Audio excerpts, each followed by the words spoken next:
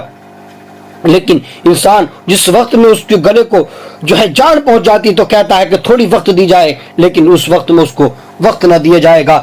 ایسی دوسری حدیث پاک میں ہے، حضرت عبداللہ بن عمر رضی اللہ تعالی عنہ سے مروی ہے کہ ایک انصاری صحابی نبی اکرم صلی اللہ علیہ وسلم کی بارگاہ میں حاضر ہو کر عرض کرنے لگے، یا رسول اللہ صلی اللہ علیہ وسلم، لوگوں میں سب سے زیادہ عقل مند اور پختہ ارادے والا کون ہے؟ نبی کریم صلی اللہ علیہ وسلم نے ارشاد فرمایا، وہ شخص جو سب سے زیادہ موت کو یاد کرتا ہے اور موت آنے سے پہلے موت کی تیاری کرنے کے معاملے میں سب سے زیادہ سخت ہے، یہی لوگ سب سے زیادہ عقل مند ہیں اور دنیا کا شرف اور آخرت کی سعادت پائیں گے۔ اللہ اکبر۔ پروردگار کے محبوب نے ارشاد فرمایا کہ عقل مند اور سمجھدار وہ لوگ ہیں جو موت کے آنے سے پہلے آخرت کی تیاری کر لیا کرتے ہیں، موت کے آنے سے پہلے موت کی تیاری کر لیا کرتے ہیں۔ آگے پروردگار کے محبوب کا پروردگار عالم کا ارشاد ربانی ہے، وَالْتَفَّتِ السَّاقُ بِالسَّاقِ، اور پنڈلی سے پنڈلی لپٹ جائے گی۔ یہ اس وقت کا منظر ہے کہ جب انسان کے جو ہے جان نکالی جائے گی، اس وقت میں انسان کی تکلیف کا یہ عالم ہوگا۔